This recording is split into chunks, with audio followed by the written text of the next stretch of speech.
Welcome to the Medicare Cafe. I am your host, Olivia Richardson, and here today to talk about the top sales mistakes that agents tend to make. I spent a lot of time focusing on marketing and client acquisition, which is great. It's an extremely important part of owning your agency and owning your business. But I wanted to start 2022 talking about all the top mistakes I see people make. Sales obviously is the basis of what we do here, but it is, again, I see a lot of people who have the best personalities, people who get in front of the most people who are the best social media presence. They get so many people's attention, but they don't get the close. They don't see their book of business growing. They don't get referrals. If you want to know how good your sales process is, measure it by how many referrals you're receiving. So this is what I want to talk about today, sales mistakes that you may not know that you're making. Good morning, Lisa. Also, welcome everybody to 2022. I'm trying to get this started without addressing the fact that this is the first Medicare Cafe in 2022. So really excited, have some really cool goals that we're expecting. We'd love to hear some of your all's goals. So if you want to put those in the comments, let's get started. Number one sales mistake that I see a lot of agents make is not actually having a systematic process. I am a true believer in the 8-step selling process. And the reason why is because if you're not closing a bunch, you're not getting a ton of referrals, how do you know what part of your sales process isn't working if you're not doing the same thing every time? The biggest comeback I get from this is people are like, well, Olivia, I have turning 65ers. I have people who are on TRICARE. I have people who have spouses. Every single client has a different situation. So my appointment can't be the same. Think of it like your doctor's office, okay? So I go to a doctor, doesn't matter if I'm there for a wellness visit, if I'm there for a headache, if I'm there because I've had glass in my foot again, which happens a lot to me for some reason. I'm very clumsy, I drop a lot of things, and I'm barefoot. Glass is a problem for me. So every time I go into the doctor's office, it's the exact same thing. I go in, I sign in, I go and I have a nurse take me back and take my height and my weight, my blood pressure. I then go sit in the room. Now, the process once I'm in the room might be different. They might prescribe something. They may refer me to someone. They may, just send me home with a pat on the head and tell me to toughen up. But the process up into that diagnosis is the same every single time. That's exactly what the systematic sales process is. So making sure that, and again, it's also much more enjoyable for your client. There's something about having the right expectations that makes a huge difference for people to know what the next step is going to be. Just like going to the doctor, you know exactly how that process goes. Same thing for this. It's actually really interesting. Stephen King, if anybody's familiar with the show Paranormal Activity, good morning, Brittany. If anybody's familiar with the movie series Paranormal Activity, where they made 2 really great movies and the rest of them are pure garbage, I'll fight with anybody about that. But the original ending to that had basically, if you're familiar with the initial one, the ending is that the woman gets up and she's haunted and possessed. She goes off camera, murders her husband off camera. Sorry, I should mention, spoiler alert, murders her husband off camera. The original ending actually had it entirely all played out on camera, showing exactly how she did it, dragging the guy around, paranormal stuff. Stephen King actually worked with the director there, and he said, actually, you need to make it to where all that happens off camera, because the human mind will make up worse things and scarier things when left to its own imagination than a director or a writer could ever come up with.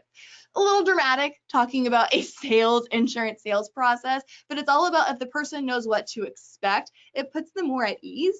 So having a process that's the same every single time they're sitting across from you actually makes that process easy, puts them more at ease. Again, figure out what works, 8-step selling process, and making it a habit. So again, to have a sales process needs to be the same every single time. Number 2. Lisa says, I nearly murdered a prospect off camera this morning. We've all been there. We have all been there. Number 2 is not fact finding properly. So again, a part of that 8-step selling process or whatever you do needs to be fact finding. Fact finding is the most crucial portion of your sales process. And unfortunately, a lot of people don't do it correctly. More people think that, well, I have my process, I have the spiel, I need to talk to them and teach them about Medicare, talk to them about what they need, but they don't spend the time actually getting to truly know their clients. So number one, what a good fact-finding process does, it sets the expectations of that appointment. And so whenever you're bringing up cancer insurance, dental, vision, and hearing, final expense, a good fact-finding process in your appointment actually cross-sales for you. It is absolutely the best cross-selling tool, because if you're asking them questions about their final expenses, if you're asking them about their concerns with cancer, when you're bringing up that product later, it doesn't seem like it's coming out of left field, and it doesn't seem like you're trying to push additional products on them. And also, fact-finding properly helps build a relationship. If in the beginning of the appointment, if you're doing the majority of the talking, then you're already stepping off on a bad foot. Having them speak more makes them feel like they like you more. People who enjoy talking will feel better about their relationship if they're doing the primary portion of the talking. Biggest question of that is in the fact-finding portion. Do not ask yes or no questions. Do not ask them, do you see a doctor regularly? Do not ask them, do you have a Medicare Advantage plan? Do not ask them, are you worried about cancer? You need to ask very open-ended questions, and the best fact-finding process is actually elicit your clients to tell a story, getting them emotionally involved in the buying process. So asking open-ended questions and evoking those emotions will actually help you with that fact-finding. Two fact-finding methods we kind of adhere to. Number one is the conversational, just simply asking the question, so tell me your situation, and asking open-ended questions from them talking. Or number two, having them fill out a form. Similar to like the doctor's office, having them fill out a form that asks those questions is a good form, could really guide the rest of the conversation, again, setting the right expectations. So I don't have a ton of time today to go over like the ins and out of a fact-finding process. Maybe that'd be a great Medicare Cafe down the road, is how to fact-find properly, but just know that fact-finding is the basis of a solid sales appointment. Number three is overeducating. This is the biggest sales mistake I see, and it actually happens more often with veteran agents. And I understand why. Veteran agents tend to want to show how much knowledge they have and how valuable their knowledge is, that they essentially show up and throw up. They talk about everything. Now, when we're working with clients, we don't want our clients to become Medicare experts. That's what we're here for. If I go to a car, if I go and get my oil changed my car, my person's I don't want the technician to teach me how to change my oil. I want them to tell me what's going on with my car and what do I need to know about the car. So how can you tell if you're overeducating or overwhelming your clients? Number one, is your appointment 2 hours? How long is your appointment? That's the biggest thing. If your appointment's 2 hours long, you're not going to compete with Star Wars. You're not going to compete with any. I can't do any. Has anybody watched that new Gucci movie? That is a 3-hour movie. It's great, but like I don't have time or the patience to sit and watch a movie for 2 hours, let alone talk about insurance for 2 hours. So so that's one way to tell. Number two, if you're hearing a lot of questions or a lot from your client saying, let me think about it. If your clients are saying, let me think about it, it means that you are overwhelming them. It means that you're overcomplicating it, and it means that you're just kind of burning them out. Another way to tell is if you're getting no referrals. That's a great way to say if you're overeducating your clients or not, because like nobody wants to put their friends through that torture of talking insurance, let alone Medicare, for 2 hours. So making sure that clients don't need to be Medicare experts. Clients only care about 3 things. Can I see my doctor? Can I take my prescriptions? And how much is it going to cost me? Answer those 3 questions for your clients with a 10-minute spiel on how Medicare works. It's fine. That's all your clients need to know about. That's all your clients care about. The most that you should be doing in an appointment as far as educating is educating on your services. Educating on, hey, if you have to file a claim or you're getting a bill on a Medicare you don't understand, give me a call. Or hey, if you're wanting to go ahead and set up that dental, vision, and hearing appointment, call my office. We're more than happy to help get that set up. So you're not teaching Medicare. You're teaching how to use your services. Next, A huge mistake I see agents make is that they don't set a follow-up appointment. Follow-up appointments are like the basis of retention. We all know how important retention is, but you don't want to have to sell yourself later. You don't want to have to call up your clients in October and say, hey, it's time for us to have another appointment, and resell why they need to work with you versus needing to work with Joe Namath or work with the telemarketing agency. It's also all those appointments that you couldn't, or all those products you couldn't talk about in that initial appointment because you ran out of time, ran out of patience, or you had a scope signed. This is where you talk about those products, and it's all about setting the right expectations. Expectations are huge when it comes to sales, and making sure that you're meeting those expectations and setting those expectations. And again, it's what this does is when you have that follow-up appointment, it lets the person know that, like, hey, this isn't a one-time sale. You don't need to go and look for another insurance agent or do your own shopping. It sets the expectations that this is a long-term relationship and not just a one-time checkmark sale. Okay, so making sure you are setting follow-up appointments will absolutely be huge to your bottom dollar and help you with the rest of your sales appointment. And I think this is the last one, is really common as well, is not asking for the close. Unfortunately, I see a lot of agents is in this industry, in the insurance industry specifically, I would say kind of fall into the sale, or they find the sale, they close the sale out of necessity only. And I see this a lot because we work as agents, especially in this industry, in this realm. We work as advisors. We don't really push sales. And a lot of great advisors work this way. They don't see themselves as a sales representative. They see themselves as an advisor. And so, which is great. That's what the same concept that I'd say I fall in as well, as I am an advisor. I don't sell you anything. I show you the risks and I help you mediate those risks. Unfortunately, something that we've kind of fallen out of is, again, closing and asking for that sale. And asking for the sale is actually super nice. It's actually super kind to do for your clients, because the biggest thing is your beneficiary may not know what that next step is. They may not know that I need to go ahead and fill out this application and sign yes and have it start on this date. They're looking for you as the expert to tell them that next step. So work your close into that next step. An example of this may be, thank you. I'll just use Lisa. Thank you, Lisa, so much for giving me the opportunity to meet with me today. We can have this coverage. You can have your MedSup, this PDP, and this cancer insurance start at the beginning of next month. I have a lot of clients go this way. A lot of people like it, but we can always work down the road if you're not a fan of what your coverage looks like. So let's have this start February 1st. Does that sound good to you? Big thing you see here, this is a yes or no question. Like I said, the entire appointment's been open-ended, evoking stories, evoking emotions. This is the first and only time you are asking a yes or no question.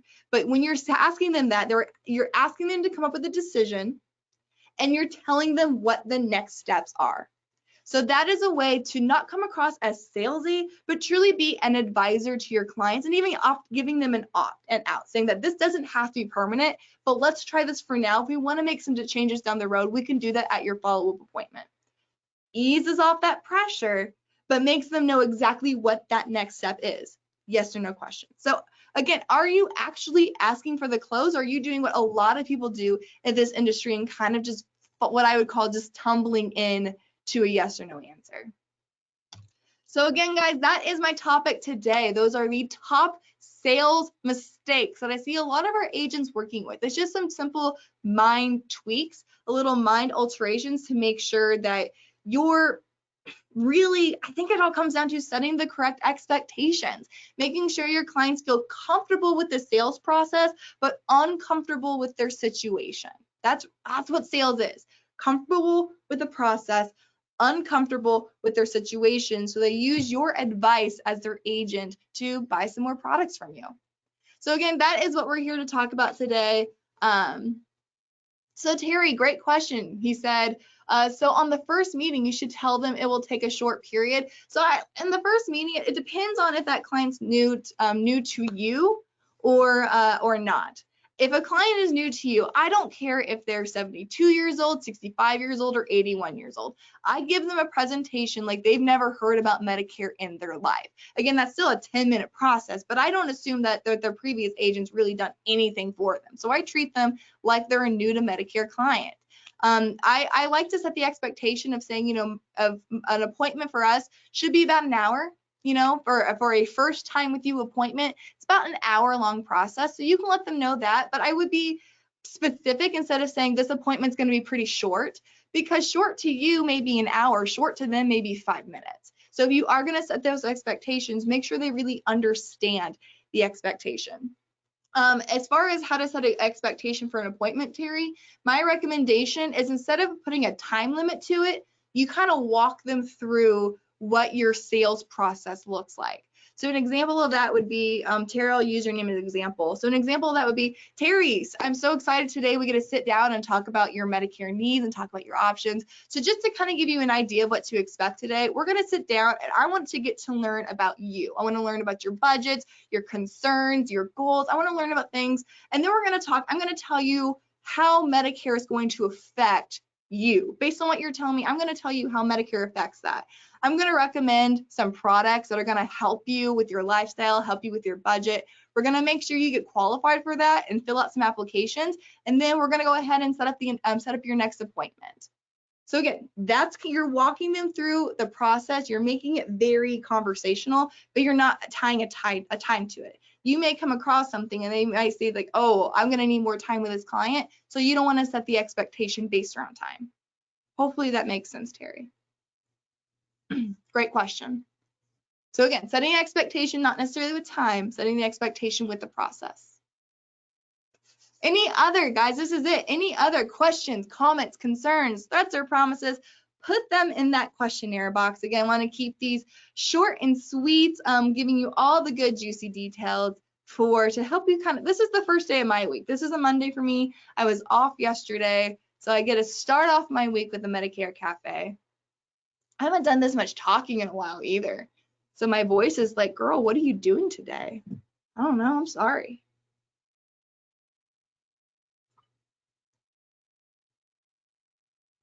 Oh no. Brian. Oh no. Brian's got the coof. Get feeling better, Brian, because I don't know what I'm going to do if you're not here to chastise me. Vito says, what's the best marketing methods for OEP? So last week we actually did best marketing efforts during OEP. It is recorded. It is on our YouTube page and on our Facebook page as well. The biggest thing for OEP to make sure you're marketing during OEP is to continue all of your other marketing practices and invest in hospital indemnity plans. Hospital indemnity plans, again, I can give you the full spiel on that webinar we had last week, but hospital indemnity plans are the best way to get your foot in the door, to have a client, to be able to talk about OEP. So great mail drops on hospital indemnity, great marketing pieces based on hospital indemnity. It is something that is many clients out there, most clients out there don't have it, but absolutely need it. It's a great way to make their previous agent look like they don't know what they're talking about, and great way for you to get your foot in the door. So Lisa said, so you set the follow-up appointment during the appointment and set expectations for the follow-up. Yes, Lisa. Never, ever, ever, ever have a client leave an appointment without that next appointment set up. It's the best people who have done this is the dentist. Dentists never let you leave without making sure that next appointment is set up. And they remind you about that appointment about a week prior just to make sure you remember to show up then. But the idea here is you don't want to resell them on why they need to sit with you again. You want this, and you're setting the expectation of, hey, especially let's talk about a post-MA appointment. You set the expectation of, listen, we weren't able to talk about everything today. Me as your agent, I expect to take care of my clients holistically. I wasn't able to do that in this appointment. So we need to make sure we set up a time here in a few months. I want to give you some time to try out your new plan. I want to give you some time to try the over-the-counter medications, but we need to get back together and kind of discuss some of this stuff that you're still at risk for. So that's a great way to set that follow-up appointment. Another way of doing it is if you just want to set it up for next AEP, is just saying, thank you, Lisa, for allowing me to be your agent today. Now, keep in mind, Medicare actually recommends that you meet with somebody on an annual basis to go over, because these benefits can change, Medicare can change, your providers can change. So it's best if you and I get together at least on a one-time per year basis, just to make sure that I'm taking care of you. You know, I don't sleep at night if you're not being taken care of. So great way again to set the expectation of why and what they can expect in that next appointment. Vito asked, how do you get mail drops for hospital indemnity plans? A lot of carriers, lead houses, including if you're trying to get leads and try to get new clients using hospital indemnity, Lead Prospects has a great mail drop for them, has a great lead drop for them. If you're wanting to work with your current book of business, which is where I would recommend starting, is making sure your current book of business has that, then Senior Marketing Specialist has a really great postcard or letter in our AMP file that that can help you as far as prospecting for hospital indemnity. AMP is great for your current book of business. If you're wanting to get new leads, go with a lead vendor like Lead Concepts. Awesome. Any other questions, guys? Again, make sure you join us, like us on Facebook. What's Brewing? If you guys are familiar with What's Brewing, it's a new video series that we are doing. You can find previous episodes on our YouTube page, Senior Marketing Specialist YouTube page, or on our Facebook page, but we're talking about more technical things there, talking about more Medicare specific knowledge, not so much sales, not so much marketing, more things that would affect you as the agent, but more importantly, what affects your clients out there and other beneficiaries. Awesome. Thank you guys so much. Thank you, Lisa. Appreciate you guys. Again, like us on Facebook. If you have any other questions, let me know. But until then, you can feel free to call and talk to myself or talk to the team here at Senior Marketing Specialist. The number, as always, 1-800-689-2800, or you can visit our website at smsteam.net, not .com, smsteam.net. Check out our upcoming trainings, our upcoming webinars, and of course, feel free to interact with our blog and stuff. Appreciate you guys so much. We will see you next Tuesday at 10 a.m. Until then, have fun, make money, and give impeccable service. Thanks, guys.